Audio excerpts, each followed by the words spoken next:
Bueno, amigos, nadie niega, porque eso lo vive la gente, que estamos viviendo en un mundo hipercomunicado. Pero no es hipercomunicado en cuanto hay demasiada información por todos lados. Pero no es información en sentido general, o la mayoría de esa información no es una información buena, creíble y hasta aceptable. No necesariamente aceptable. Hay mucha desinformación. Pero entonces, si hay cada vez más, se le da tanta importancia a la comunicación, todas las entidades, eso es una verdad de perogrullo, todo el mundo sabe que es así, que tienen que tener sus estructuras de comunicación. Porque gobiernos, los bancos, por ejemplo, cualquier organización tiene su departamento de prensa, su encargado de relaciones públicas, porque tienen la obligación de dar a conocer qué trabajo están haciendo. En el caso de los gobiernos es hasta constitucional. Hay la obligación constitucional del presidente de la República de ir ante las cámaras, principal poder del Estado, el Congreso, a dar un informe, unas memorias se le llama, de cómo usted manejó el dinero que se puso en sus manos del presupuesto de la nación, el dinero del pueblo que usted manejó, diga qué hizo con él. Interpretando, ¿verdad?, el mandato. Es así. Entonces, por eso van los presidentes y leen un discurso que aprovechan para dar información y aprovechan para politiquear también. En fin. El gobierno, todos los gobiernos tienen su estilo. Yo me recuerdo que Balaguer no tenía formalmente un esquema, pero él lo que hacía era, bueno, aprovechaba cuando iba ante el Congreso, tenía un discurso de 3 horas, dando mucha información. Pero él lo que hacía, y yo eso lo viví porque yo era reportero y participé muchas veces de esos encuentros con Balaguer, que los miércoles, cuando él recibía a los diplomáticos en la presentación de sus cartas credenciales, entonces él despedía al embajador, entonces se quedaba ahí y entonces saludaba, entonces ya la prensa sabía que esa era la manera de él y entonces lo abordábamos al presidente. Presidente, saludo, ¿y qué tal cosa? Entonces él aprovechaba, decía lo que quería y respondía a las inquietudes de los periodistas. Ese era su estilo.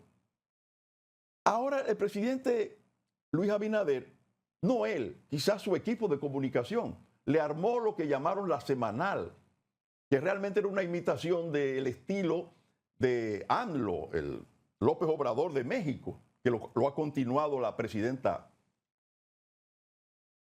su pupila actual de México, ¿no? La presidenta actual. Ha continuado con la semanal, que es una rueda de prensa abierta, van y preguntan ahí. Aquí lo hicieron, llamada la semanal, le pusieron aquí, con el propósito de tener esa ventana abierta para hablar con la prensa y con el país, en fin. Pero también, ya eso es parte de las estrategias de los gobiernos, manejar eso para colocar las informaciones del gobierno, la opinión del presidente y del gobierno en los grandes titulares, manejar los titulares de la prensa. Y durante un tiempo eso funcionó. Pero los gobiernos, como la propia sociedad y todo, tienen una dialéctica. Todo va cambiando. Mientras el gobierno estaba subido anunciando cosas y que la corrupción y que vamos a perseguir y que por acá, todo eso estaba bien, generaba titulares. Pero ¿qué está pasando ahora? Ahora vamos a hablar de corrupción cuando tú tienes a Senasa y otros casos. Y se está hablando de este, de aquel, del otro. Entonces, el gobierno parece que se dio cuenta de que ya eso se había convertido en una trampa. ¿Por qué? Porque tú podrás ir como gobierno a querer decir cosas, pero te van a preguntar otras, que es lo que está en el medio. Y lo que está en el medio no es bueno para el gobierno. Entonces parece que el equipo de comunicación del gobierno ha dicho, espérate, vamos a dejar esto, porque los datos que estamos viendo y los resultados, porque eso se evalúa, los resultados, eso se evalúa al punto de ver, en el caso de los medios de comunicación hay estudios que se hacen para evaluar cuántas noticias buenas se dan del gobierno y cuántas noticias malas se dan. Entonces eso se suma, se resta, se multiplica, se ve, y entonces no nos está yendo bien. La mayoría son noticias malas. los gobiernos todos tienen, unos más que otros, tienen esa información. Entonces decidieron, vamos a dejar ese espacio porque no nos conviene. Entonces se informó. La semanal en receso.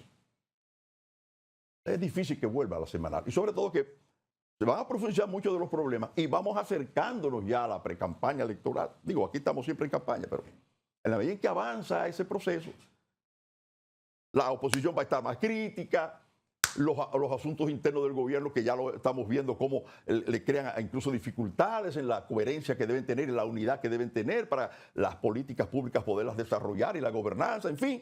Es decir, hay una dialéctica que cambia las cosas. Ya al presidente, parece que su equipo determinó, no le conviene estar todas las semanas respondiendo preguntas porque la mayoría van a hacer, no preguntas bonitas, no preguntas que van a ayudar al gobierno, sino de cuestionamientos al gobierno. Y eso obviamente no le conviene. Yo no creo que vuelva a la semanal. El presidente buscará la manera de hablar con la prensa de otra manera. Vamos con nuestro señor director.